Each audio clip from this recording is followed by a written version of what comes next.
It's Katie Clancy, Chief House Hawker at the Cape House at William Ravis, and you are watching the Cape House Show, where we give you the tips, tools, and sense of humor you're going to need to get through the biggest transaction of your life.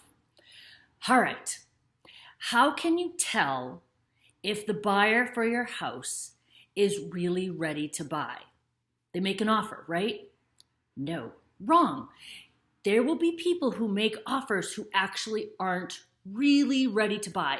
And here are 4 signs that you need to look out for a buyer that's a little bit unsure. So you want to be careful.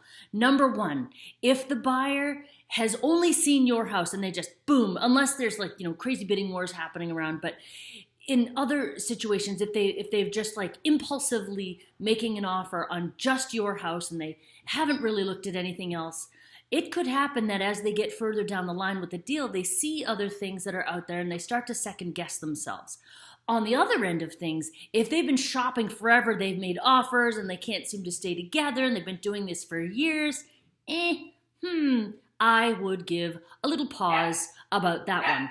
Next, if they come in and they make a very low offer, like it doesn't even make sense on paper, that's another sign of maybe a little lack of commitment or just a lack of readiness. They're just scared and they don't want to spend too much money, which nobody wants to spend too much money, but there's a difference between being sort of conservative and methodical and being a chicken, really.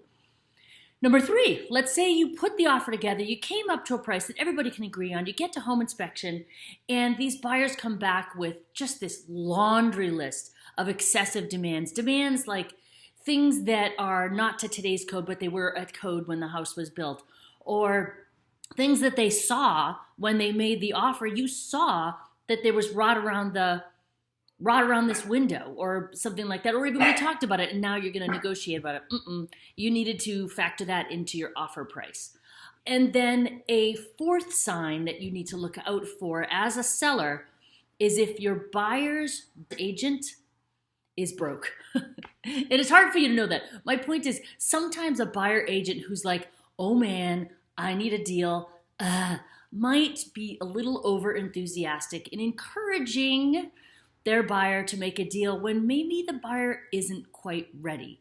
So your buyer agent can be very compelling. And you know what? They're not necessarily wrong. This might be the best house for that buyer, but it might not be the best time. So we as listing agents at the Cape House, we pay close attention to all of those little subtle dynamics. And we will point those things out to you as we go and be like, listen, yep, we got an offer. We're going to bring it up as high as we can. We're going to go through these negotiations. But I want you to know that we might have a buyer that might just freak out and bail on this deal at some point. So let's not get too settled into this deal, but let's carry it as far as we can. But don't be surprised if something kind of crazy happens. Because you know what?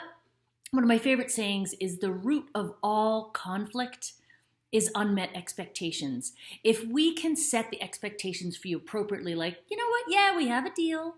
We have an offer. But let's just, not exhale fully until we get to the finish line.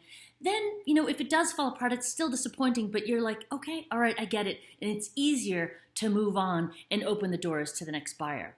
So there you go.